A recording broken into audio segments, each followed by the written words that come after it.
Welcome back to the Transform Your Mind to Transform Your Life radio, podcast, and television show. I'm your host, life coach Brady Young, and sitting in the guest chair today is an exciting guest. I can't wait to have this conversation with him because when you're talking about a fitness mindset, he's got it. So I'm talking today to Brian Keane. He's a personal trainer, nutritionist, best-selling author, and ultra athlete. So, and we're going to be talking today on the topic of rewiring your mindset for fitness. Because yes, in order for you to keep going when your body tells you to stop, you've got to have a fitness mindset. So welcome, Brian. Myrna, thank you so much for having me on. I'm really looking forward to chatting. Yes, I'm really looking forward to chatting with you too. So, all right. So let me give you guys a quick bio of Brian. Over the past 7 years, Brian has gone from working as a full-time school teacher to one of Ireland's and the UK's leading thought leaders on all things health, fitness, and nutrition. Brian is the author of 2 bestsellers, The Fitness Mindset and Rewire Your Mindset. On top of this, he has a huge social media following with over 500,000 followers. He also hosts one of the world's top podcasts, which is #1 on iTunes health charts. He has spoken at major wellness events around the world, such as Wellfast Ireland, MeFit Dubai, and was a keynote speaker at Google's headquarters in Dublin for their 2018 wellness event. That's so beautiful.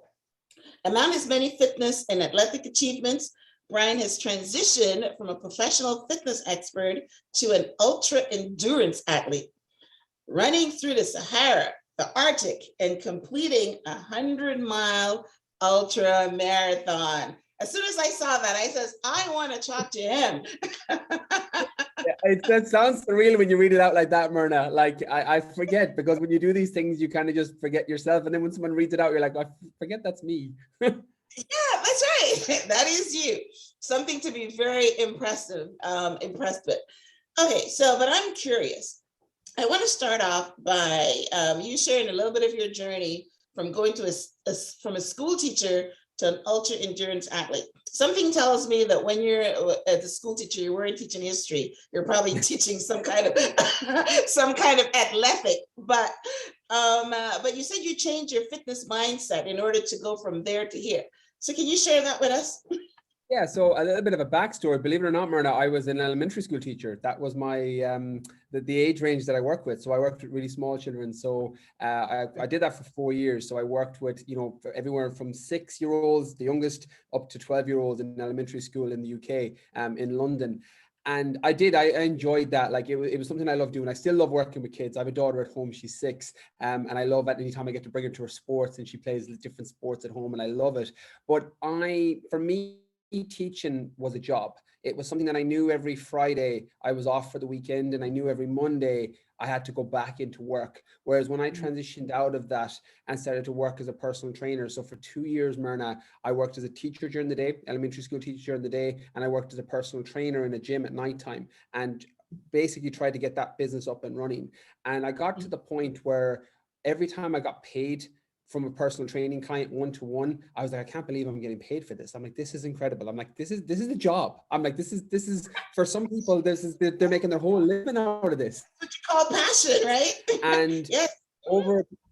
Yeah, exactly. It's amazing. I think, and just to digress for a bit, and you know this, Myrna, because of your journey, you're a real believer. And something I say on my podcast is your mess becomes your message. I know your background, and you talk about that for people to help them deal with their own issues and what they've gone through in terms of their history. But for me, it was very much I just didn't feel fulfilled with what I was doing. Like teaching was a job, and fitness, what, as you said, was a passion. It was something that made me feel like I would do this forever, and I would do this for free. And I couldn't believe I got paid for it. And I still have that now. That was 2012, 2011 when I made that transition from teaching into working as a personal trainer. But in 2021, I feel exactly the same now with my online fitness programs. I'm like, I can't believe I get paid to do what I do. Like, I absolutely love it. And I think everybody has a version of that they can go after. I know you talk about this on the podcast, you know, transforming your life through your mindset. And that's where it started with me. It made me realize that there was something else out there that was a calling. And I just followed that path. Now, I'd love to say, Myrna, I went from, you know, working as a trainer, and overnight I was done. I quit my teaching job. I was a successful trainer, but I didn't. I was too afraid. You know, I was held back by my own self-limiting stories, my own belief systems. You know, I didn't think I could actually leave a quote unquote safe, secure job and go and do something for myself, because my language was that's something other people do.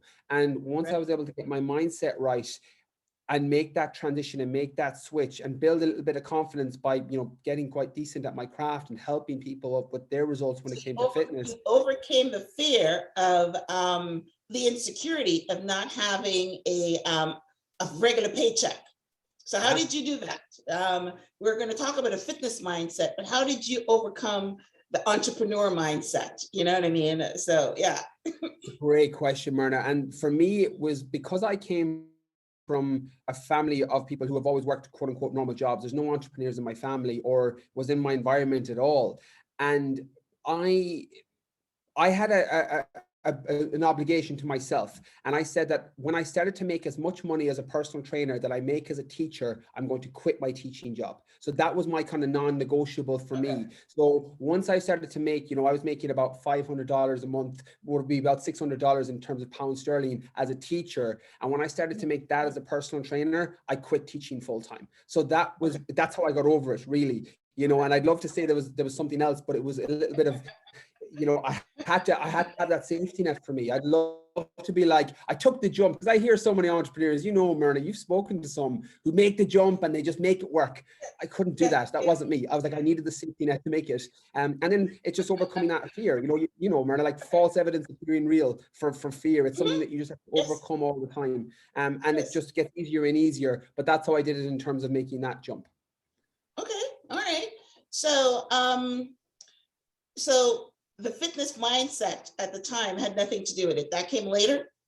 Or what did you learn that when you were doing the personal training and the teaching, did you find that there is a different mindset to someone that is have a full-time job, any job, and somebody that would be, you know, pushing themselves to excel in the fitness world? Is there a different mindset?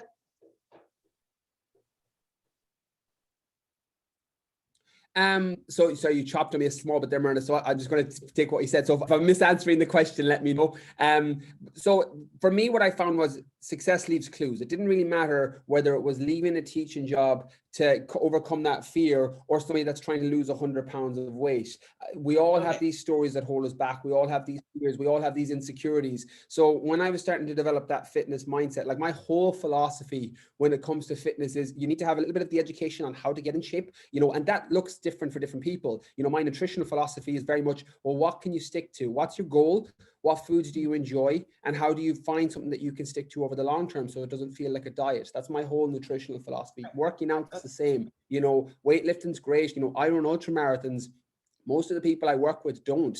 I have some people I work with, all they do is hit a daily step count. They hate exercise. So we go, cool, you've got 10,000 steps today. That's all I want you to do exercise wise. And that's what they do. That's what I do There too. you go. Like, yeah, you know, Myrna, you know. So you know, it's just about finding what can you do in the long term? What can you stick to? And I think that mindset with fitness, the fitness mindset is all about, here's the basic education on how to lose weight or how to build muscle or how to get a bit stronger. And here's the mindset to keep it, because that's the really important thing. You talk about this on the podcast all the time. The mindset's what allows you to keep it. And developing that is what's going to reap the most dividends over time.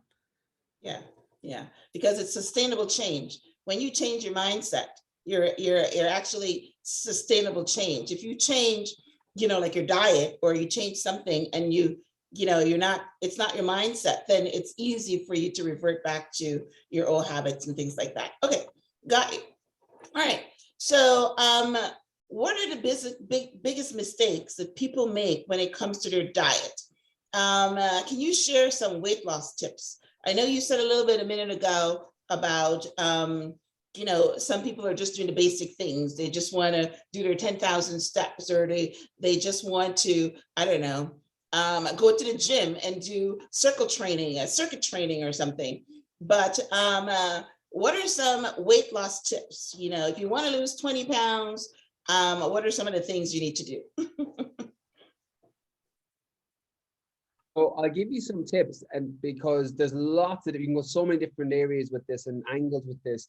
But when it comes to understanding weight loss or fat loss, first thing, not necessarily confusing those two things, because they're two different things. So weight loss is lowering the numbers on a scale. Fat loss is reducing the amount of fat in the body. And a lot of people use those terms interchangeably, but they're actually two different things. It's actually very easy to manipulate weight loss. So a lot of fad diets, bar diets, juice diets, they manipulate weight loss because they massively restrict calories, reduce carbohydrate, and as a result, you will weigh less when you step on a scale. It doesn't mean your fat levels have came down, but you'll weigh less. Whereas fat reduction is that you've got what's called a calorie deficit. You've enough calories that your body has to take some of that stored fat and burn it for fuel. So when it comes to weight loss, there's only one thing you really need to understand. It's how calories basically work. That if you consume too many calories, your body adds that. It's energy to the body. Your body takes that extra energy and it stores it as fat. And the same thing works in reverse in a calorie deficit. If you consume less calories, your body doesn't have enough from food. It has to go into stored body fat and use that for fuel. So once people know that, it's really about finding what dietary system works for you. What do you like to do then? You know, some people will do a keto diet. Some people will go plant-based. Some people will go clean eating. Some people will count their calories. Some people will find X, Y, or Z plan works for them. I'm all about the basic science of nutrition when it comes to calories, and then finding a nutritional plan that you can stick to over the long term. You know, I have a little bit of a pet peeve, Myrna, when it comes to nutrition, is when people separate food into good and bad categories. Like, that's my biggest nutritional pet peeve. I'm like, a piece of broccoli is not going to save you from a burning building, and a chocolate bar is not going to stab you down a back alley. Like, those foods aren't good and bad. You know, context matters. Like, where people separate food into good and bad categories, and that can be a really poor way to have a relationship with food. So when it comes to weight loss tips, it's not separating those foods into good and bad categories, because that destroys that relationship with food, which is ultimately going to be a relationship you have until the day you die. So if you don't, you know, it'd be the same if I said, right, Myrna, all the closest people in your life, or, you know, your car or your house, these are things you're going to destroy, and you plan to keep them for the rest of your life. You'd look after them. And I think your food relationship is the same. You're going to be eating food until the day you die. Have a good relationship with it. So don't separate those foods into good and bad categories. Like a chocolate bar, it might be high calorie and low nutrient, but it's not bad. Like, some people, if you're in a plan, in a nutritional plan that has you in a calorie deficit with a weight loss goal, and you have a chocolate bar every day and you stay in that deficit, and that chocolate bar allows you to stay in the deficit and adhere to your plan, I would argue it's a really good food in that context. So it really depends on the person and the context. So when it comes to weight loss tips, it's about sustainability and finding what you can do over the long term. And if you want to go a bit stricter with it, you know, you get a bit stricter with it. You don't have to count every calorie. You don't have to do any of these things. You just have to make a little bit more of a conscious food choice. So what I'd say is, understand that weight loss and fat loss are two different things. Figure out what it is you're tracking. You know, I recommend that anyone that's obese or anyone that's overweight, track weight loss. It's easier. You don't have to track fat. You're better to just step on a scale and see.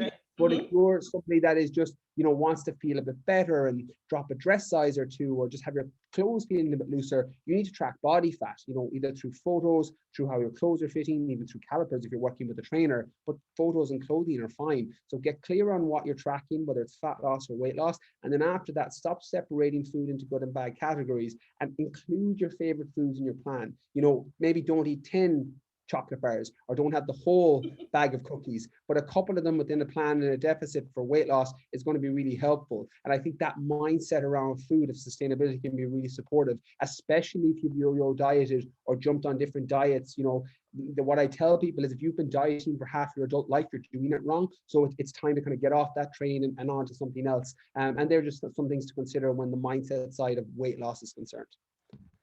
That's pretty good. Now, one of the other good things is, I hear you saying to include some of the foods that you like, whether it's, you know, pizza, or you didn't say pizza, but some of the, you know, it's, I like people pizza too, though. consider that a bad food. You said chocolate, and chocolate is actually not bad for you, because, you know, dark chocolate has got some, you know, good properties. So maybe I'm putting in pizza, but I'm just, you know, trying to say that one of the reasons that people jump off a diet is because they feel that they are, they're losing something, right? And if you incorporate some of the things that you like in the diet, once it's still within your calorie base or whatever, that it's a mental thing as well. So we're talking about mindset. So you don't feel that you're deprived. You're still, and I've never done it, but a lot of these places like Jenny Craig and some of the other places that you can buy food, they include those treats because they know that that you need to taste the sweet and you need to taste some of the things, and they tell you, oh, you can have this diet and eat anything. Now, I don't know how true that is, but that's what they're selling. So I can understand. Way, Myrna, if I say to you, Myrna, don't picture a purple polar bear, what's the first thing that comes into your mind? Is you picture a polar bear, you picture a purple. It's the same as if I say you can't have this food. What food do you want? You're craving that food, and I think, as you mentioned there, if pizza is the example, like, don't eat the whole pizza, but a slice isn't going to set you back, assuming you're getting the other 80-90% right with your nutritional plan. Right. And also what it does is that, sometimes you just need to satisfy the little taste buds. Oh, completely agree. Yes. Okay. So, all right. So, one of the things that you've done is not only you've gone from, school teacher to personal trainer, but you've developed some mental toughness because you're now an ultra athlete, an ultra marathon athlete. So how does somebody build mental toughness to achieve some of their weight loss or fat loss goals? It's another great one, because when it comes to mental toughness, I think breaking down the misconceptions around it is probably the most important thing before you go into the tips.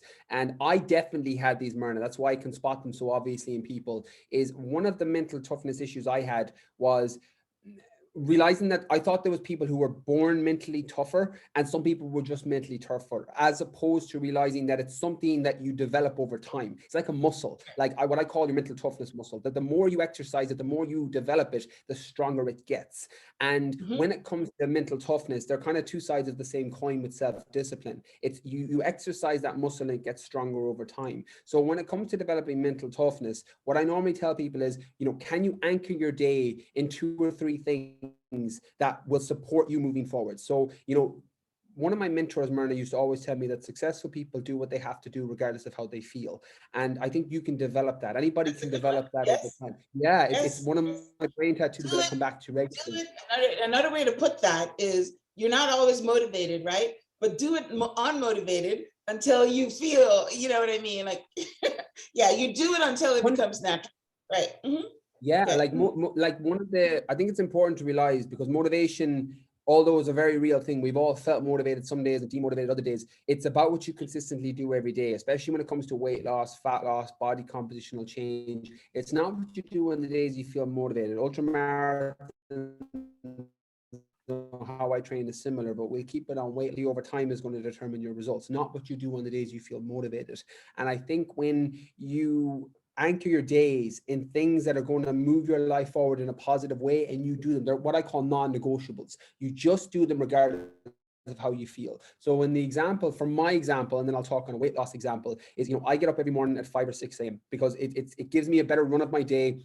I want to get my work day done, my workout done, but I also want to spend time with my partner, with my daughter, with my family, with my mom, with my loved ones. So I get up earlier, although I'm a night owl by nature. It took me years to get that, to rewire that, but I've got it now. So I get up earlier, I read a little bit every day. I'm not a great reader, although, in the last few years, I've become considerably better with physical books. So I read a little bit every day because, you're learning from the mistakes of other people, particularly business books, personal development books, mindset books, etc. And also I do a little bit of running every day. So although I run ultra marathons, I actually don't enjoy running. We're doing this in a video, Myrna, so you can kind of see, looking at me, like, I'm not really built like a runner. Like, I'm, 85, which is about 180, 190 kilos. I used to be a bodybuilder. Like, so I'm 5'8". I'm small, I'm short, I'm compact, I'm stocky. So I'm not built like a runner. So I'm not a very good runner. like between you and me, it's a very humbling thing that I do. So I love to weight train. I love circuits. I love doing all those workouts, but I don't really enjoy running that much. But I run a little bit every day just to keep that mental toughness muscle ticking over, because it's something that I have to do, although I never really feel like doing it. And somebody else will have 3 versions of something that'll support them. It might be preparing your meals because you don't want to, just reach for the biscuits or reach for the cookies at lunchtime the following day because you're hungry. So you're preparing your meals. That might be an anchor for your self-discipline or an anchor for your mental toughness. You might have to get up 20 minutes, half an hour earlier to go for a walk, or maybe do a bodyweight workout, or maybe go to the gym, whatever you're into, whatever you want to do. So you have your non-negotiables, things that are going to help support you on your journey that you do every day. And what happens is over time, the University of London says it takes 66 days to form a new habit, but over time it becomes automatic. You don't become, you don't lose a load of weight in a day or two. You just don't. But if you do that for 3 months, 6 months, 9 months, 12 months, and there's things you do consistently, you're going to see the results on the scales, and you're going to see the results in the mirror, and you're going to see the results in photos and in your clothing. So make those changes, but identify what they are first. What's your main goal? What is it you want to do? And then what are the things that you need to do consistently every day? Generally, hopefully there's small enough things that you can consistently do regardless of how you feel. That might be not taking the elevator at work and taking the stairs, but it's a non-negotiable. You do it. Yeah, you do it regardless of how you feel every single day, and you build upon that. I like that. I like that. I'm sitting here, thinking of, the mental toughness of, running a marathon, like 100-mile, and maybe at the 25th mile, you're broken down, right? You can't seem to go anymore, but you put in a 1 foot in front of the next, and your foot feels like rubber, and you're going through, because I've read those books and they're very, very exciting to me. I don't know if you read the book Can't Hurt Me. Yeah, by David Goggins. Yeah, great. But David Goggins, right? He's an ultimate. Yeah, you said you read books, right? But the first one I read, I don't remember the name. I was going to look it up before the interview, but I forgot. The first ultramarathon is a guy that at 40 years old, he was having problems walking up the stairs, you know what I mean? And then he transitioned to become, and he was a plant-based, he wasn't eating meat. And he Rich wrote this book. Rich Roll, Finding Ultra. Yeah. Exactly. I know. Yeah. Exactly. But that was so fantastic about his journey to becoming an Ironman, an ultra athlete, and of course, David Goggins. But in those books, especially David Goggins, he's talked about, what he had to do to keep going. He's blinded. He's, pooing himself, and he's whatever. And the mental toughness, strapping your legs and going forward. So now that to me is the exciting part of this interview. So touch on that. You don't like running, and you don't run 100 miles at a time. So what happens in this race that you were able to tap in to something? What do you think about? How do you do? So yes. Marathons are very funny. Like, in terms of, for anyone unfamiliar with it, ultramarathon is just anything over a marathon distance. So they can be everything from 25 miles to 200 miles potentially.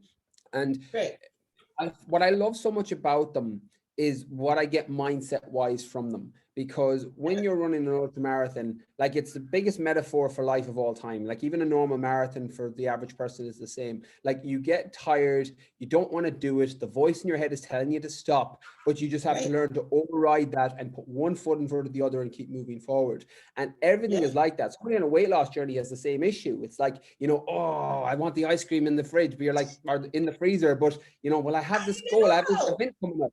It's the same thing. That voice that tells you to stop or tells you to reach for that food in the cupboard is the exact same voice that tells you to, you can't do this. You have to stop doing this. Yeah. And you're just trying to master and control that voice in your head.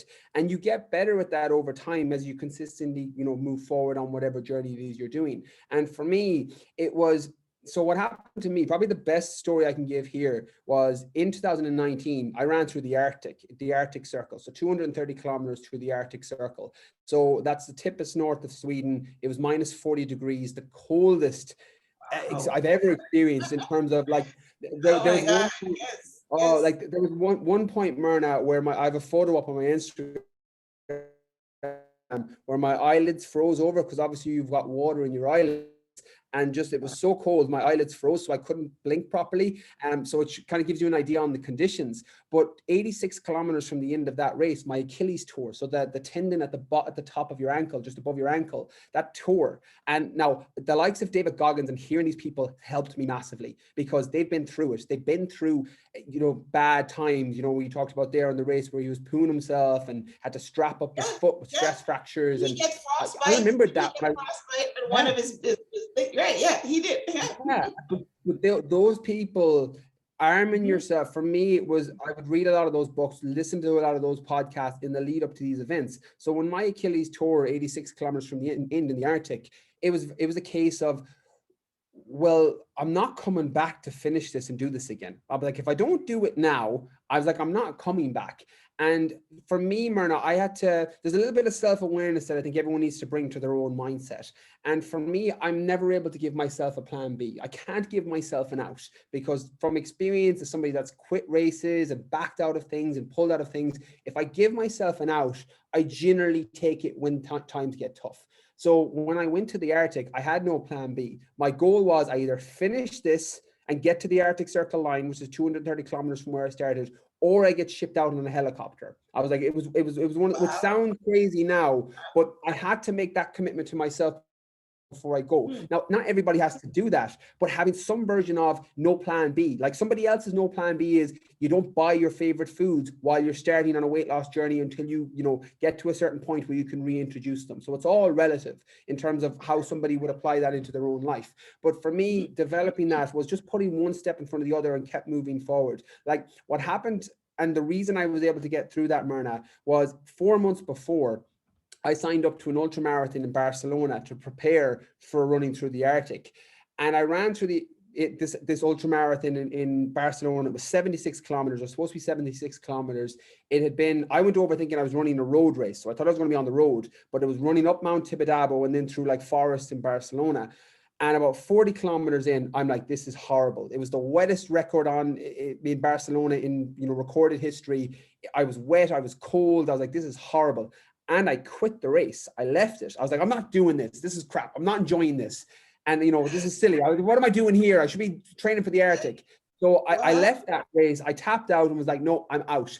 And then I got home or back to my hotel. I had a shower. I had some food and I was lying in the bed and I sat there and went, oh no. And I remembered that when I was in the Arctic, there is going to be a time when I'm not in minus 40 degrees. There's going to be a time when I don't have a torn Achilles. There's going to be a time when I'm not feeling this discomfort. And I'm going to be at home. I'm going to be fed. I'm going to be watching my favorite sports team. I'm going to be playing with my daughter. And times are not going to be this tough. This will pass. And I remember the time in Barcelona and I used that failure for feedback. And I remember thinking, well, if I do this for the race in the Arctic, I'm not going to forgive myself for it. So I kept moving forward. And eventually I did. Now I couldn't run for 6 months when I got home. My Achilles was torn. But during that time, I got to the finish line. I got to the in line. And it sounds surreal a little bit when I hear it back, when I listen back to podcasts I've done it or read it back in the books. But anyone can develop that mindset over time, that no plan B mindset, that I keep putting one foot in front of the other, whatever that is. You've lost 100 pounds, you're trying to lose 150, but you've gone up 10 pounds. What do you need to do now that's going to help you get back on track? It might be taking a break. It might be going forward. It's relative based on the goal. And you use that and you develop that going forward. And you use the failure as feedback. It's never just a success. This, Myrna, more than anybody. I know your backstory. Like your failure is feedback. The bad things that happen to you, either self-imposed in my case, I chose to do it, or thrust upon you in your case in terms of your history. You choose to see it. These are the cards you're dealt. How are you going to play the hand now? And you develop that over time. And you just add more things to your arsenal in terms of your mindset toolkit, and you just keep doing that. So that's how I did, and I think anybody can. As somebody that had to develop that over years, I think anybody can do it with the right. Now it doesn't happen overnight, but with the right toolkit, anyone can develop that over time.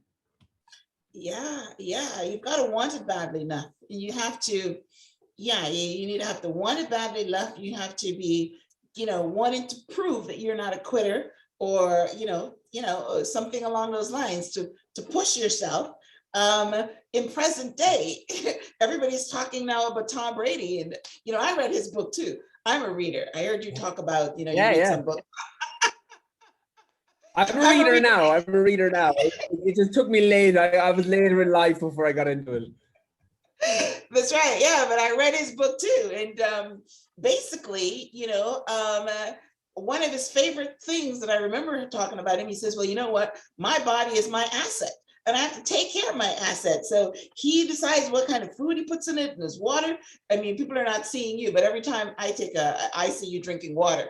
Every time, I come on and you're drinking your water. So that's, you remind me of Tom Brady. He drinks water all day long, and he takes care of himself, but also it is mindset. You know what I mean? And, football season just started, and everybody is talking about this 44-year-old guy that's doing better than the 20-year-olds. And it's just amazing. And why did he get that way? Because it was something, they were showing the other day when he was drafted, how he was so scrawny, he was horrible. I mean, even in his book, he talks about where he came from to where he is now. He wasn't born with all this skill and talent and all that. He had to develop it.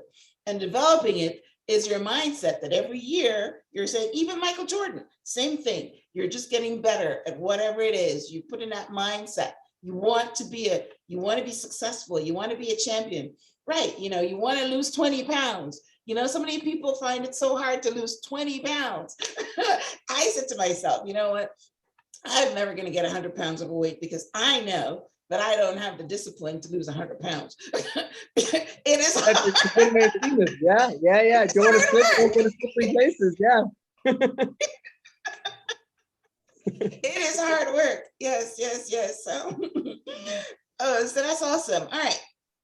So, also you talk about weight loss tips and finding your best diet to fit certain lifestyles. So, you want to, what do you mean by diet and lifestyles? I mean, I didn't get that one. So when it comes to like what I think of diet, so I use the word diet because that's what most people use. I always think of diets more like something you follow until you hit an end goal and then you come off it. I prefer nutritional plan or nutritional strategy, because if your goals slightly change, you make a slight adjustment to the plan versus an overhaul, going on this way of eating for 6 weeks until you drop 10 pounds and then you go back eating, quote unquote, the way you've always eaten. So I prefer the nutritional mindset in terms of the nutritional plan. So finding one that fits your lifestyle and schedule it's quite straightforward. It's very much down to, well, what's your life look like in terms of your food preparation, in terms of what you do. I think intermittent fasting is a good one here. Like, a lot of people will find and have a lot of success with weight loss with intermittent fasting, and that effectively just works the same as I touched on earlier. Like, if you skip a meal or several meals, you normally reduce the amount of calories you consume, which can support a deficit, which can support fat loss and weight loss. So that's effectively how it works. But for some people who are busy or who aren't hungry in the morning, it might be an effective strategy because that suits your schedule. So you're taking a dietary strategy like intermittent fasting over here, and you're applying it into your life here because you're quite busy. You rush out the door every morning, you don't have time to eat, you're not even hungry in the morning. So you're taking this dietary strategy and applying it. So that's one example of it. And there's a whole host. I think any diet that's popular out there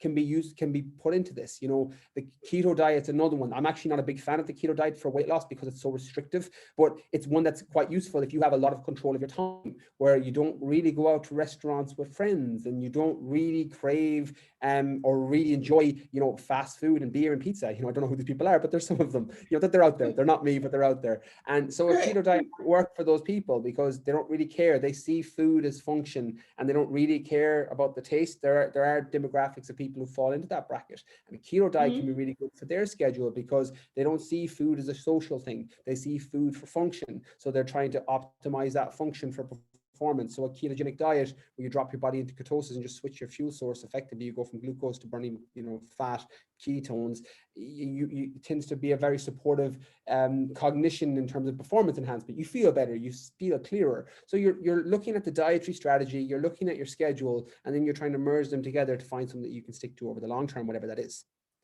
Okay. All right. So that's what you're talking about. So you pick you pick the one that's better for you. And I guess all roads lead to the same goal, I guess, regardless whether you pick. It depends on the goal. It really depends on the goal. It's a really good point, Myrna. Like, I think for weight loss, it's as simple as just consuming less calories. Now, of course, I'm simplifying a complex thing. If you have a behavioral issue around food, binge restrict cycles, and history of disordered eating, it's a completely different story. But if you are somebody that's just like, well, I just want to drop a couple of pounds, I'm like, okay, well, do that the most efficient way possible. Like, you know, drop your calories slightly, whether that's portion sizes or tracking them with something like MyFitnessPal or an app, and actually tracking your calories. There's loads of different ways to do it. That's the most efficient way to do that, because you're not sacrificing a load to hit this in goal. Whereas if you're somebody who, like me, for example, who runs 100-mile ultra marathons, like, I'll do a ketogenic diet in the lead up to a race because it supports the race. And then as soon as it's over, I come out of it because I can't stick to it. I like going out for meals. I like, you know, having family dinners. I like all of these things. So it doesn't suit my schedule long term. So I think it's just a case of get very clear on what your end goal is. Is it weight loss? Is it performance? Is it building muscle? Is it, you know, whatever, insert goal here, and then trying to find a nutritional strategy that you can follow over the long term that can potentially support that. And if you're like me and you kind of geek out on different diets, that's my, you know, my baby. I love that. I love experimenting on myself to see how my body responds. But not everyone's going to be like that. But if you are like me, you know, try out a vegan diet for a month, try out intermittent fasting, try out a keto diet, and see how you see how you feel, see how your body responds. So it's very much a case of, depending on your starting point, depending on your personality type, depending on your goal, you know, making your nutrition strategy or your diet fit into that, you know, based on where it is you're looking to go. Okay, that's awesome. All right, so I know you wrote 2 books, and this is the point in the show where I asked you to talk about your books. The Fitness Mindset. I think we've talked a little bit about that. You can let me know if there's something else you want to mention on that. But you also wrote the book that's called Rewire Your Mindset. Maybe you want to start there, because we didn't talk about rewiring. How do you rewire your mindset? No, amazing. Thank you, Myrna. Yeah, so Rewire Your Mindset. So the way I split those 2 books for the most part, because they do kind of feel similar in terms of from the outset, but they're very different books. The Fitness Mindset I can touch on was the book that I could give to people that would help them with their fitness journey. This is how you get in shape, this is how you stay in shape. It's a short book for people who don't really read books. Rewire Your Mindset, on the other hand, was the book that I didn't feel like I could go to the grave inside me. That was the book that I needed to put out onto paper. Like, if something ever happened to me, I wanted my daughter to be able to read this. I wanted to get this book out of me. So they were both written in, exactly. It was my legacy book. They were both written in 2 completely different frames of mind for where I got to.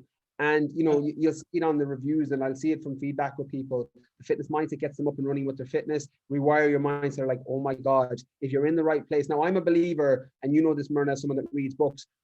This is my philosophy, that the right book will find you at the right time. You know, and that book can potentially change your life if you're ready to hear it, but it can be a waste of time if you're not. And I don't think everybody should read my books. I think the people who will get the most benefit are the people who gravitate towards it. So it's not a case of, you know, everyone should read my book. I actually don't believe that. I think there's books out there that are better served based on someone's goal.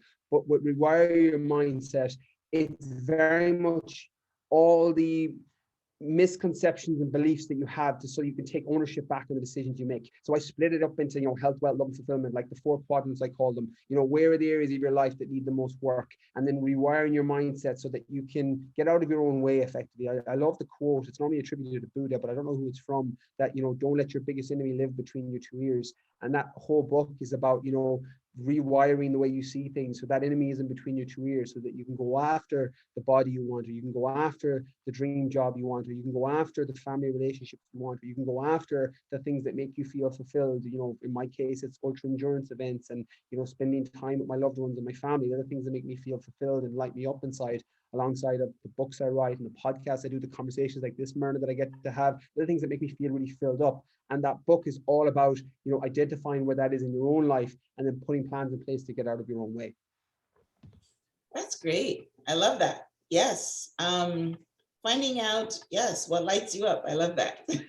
Yeah, you know, obviously you can see that this lights me up too. Great conversations. I just love great conversations. I love reading books. I love listening to podcasts. I love learning from people. You know what I mean? And that's what it's all about. It's a lifelong learner. But yeah, you know, it's learning to have that mindset which is why I call this show Transform Your Mind, Transform Your Life. Because if you can change, I never heard that saying that you just said, and I'm gonna quote it. But the one that I say all the time from Wayne Dwyer is, change the way you look at a thing, and the thing you look at will change. Okay. So, Yeah. yeah, right. So I like that. So yeah, you what you're saying is, get rid of the enemy that's in between and even when you're talking about that voice in your head that's going to tell you things, whether it's, you can't do it, you better stop, it hurts too bad, or whatever. And if you ignore it, it actually goes away, doesn't it? Yeah. And well, for me, it doesn't go away. It greatly silences. Like I've never had it go completely away, if I'm being honest. But I greatly silence it. Yeah. Like I will feel it coming back up. Like, if I'm out for a 5 kilometer, 10 kilometer, 5 mile run, it still pops up going, stop.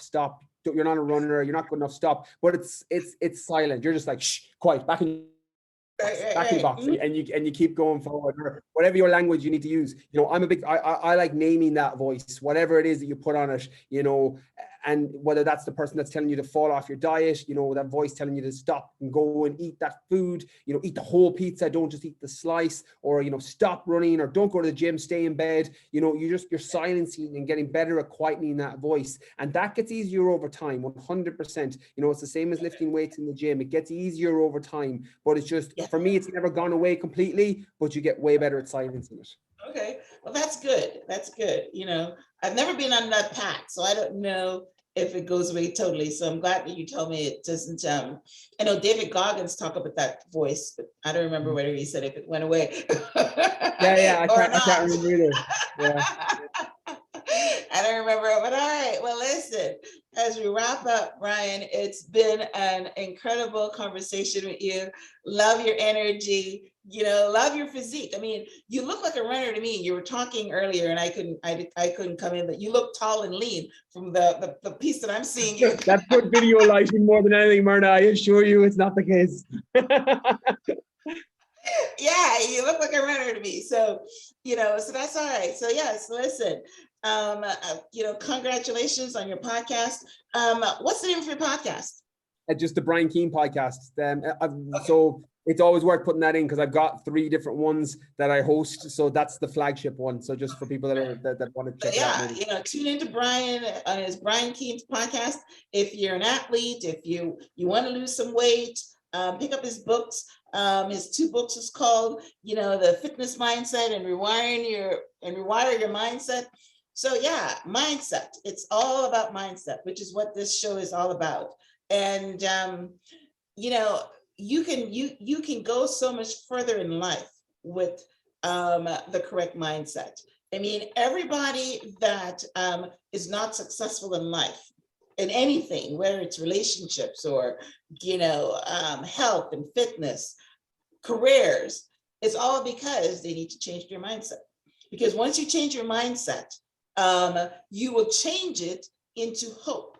You will change it into I can do it. You will change it that, it's not, I heard this saying a couple days ago, and it's actually the first time I heard it, but they're saying that fate, which is the same thing as, positivity, is looking up, and fear is looking down, doom and gloom. You know what I mean? I can't do it. Like you said, you're not built to be a runner.